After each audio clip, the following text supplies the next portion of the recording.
Welcome back, I am Captain Xavier, and as I have just finished another season of Can It Take a K26, it's time to do another special episode, partly to answer a bunch of questions that keep getting brought up over and over again, and also to buy me time while I acquire enough blasters to do another episode. So, today we are going to be covering all of the electronic full auto blasters that I currently have, and I think it's all of them.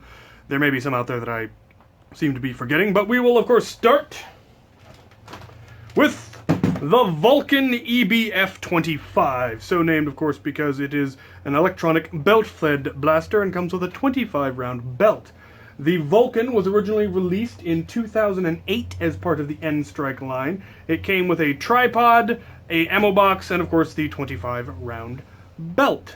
The next blaster is the Stampede ECS, which of course stands for Electronic Clip System. Yes, they're actually magazines. Let's move on. The Stampede was originally released in 2010 as part of the N-Strike series. Came with three 18-round magazines, a 6-round magazine, a shield, and a foregrip that had a extendable bipod. It was very nifty, I thought. It was one of the first Nerf gun, I think it was the first Nerf gun I bought when I first got into HVZ along with a barricade. Lovely, lovely blaster. Next up we have the Speed Swarm.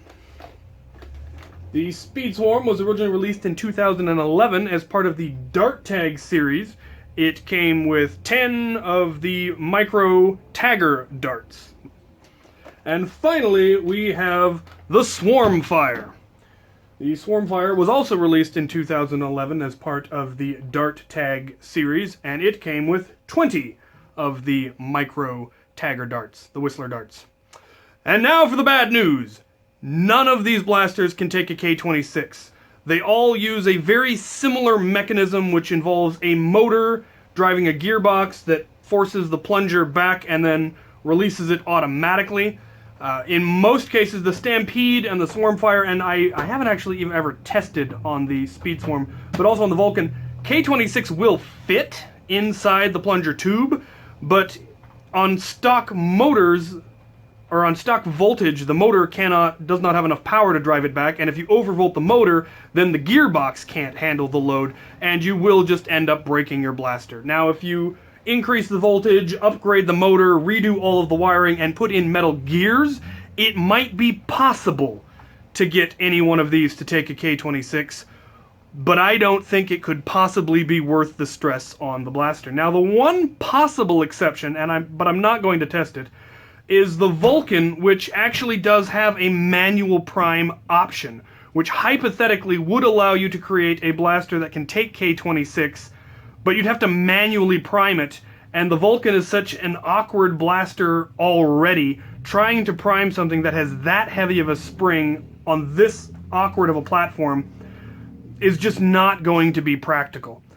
If you had it mounted onto, say, the wall of a fortification, you might then be able to use both hands to prime it, and it might be worth it to you. But for the purposes of this series, I'm going to say that no, they can't take it without so much modification as to really not fall into the purview of this series, because this series was intended to show those blasters that could be easily upgraded with K26, so you could just order it and find the blaster at Goodwill and upgrade it and have a really powerful blaster very easily. So, unfortunately, that's what the verdict is. No to all of the electronic blasters. Going forward, the next season, there's again not going to be any theme overall because there aren't enough blasters left for me to try. I've got ideas for 2 episodes so far. One thing that has been suggested, and I'll have to talk to the curator about it, is going through his collection of vintage blasters and seeing if some of the old blasters can take K26. Things like the Expanded Blast.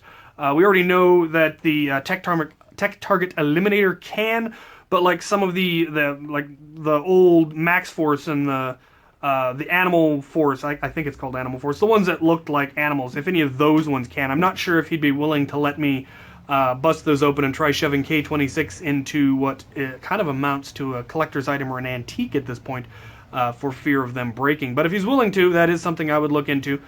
If you have any suggestions or requests for blasters that I haven't covered yet, go ahead and put those in the comments below. And as always, thank you for watching.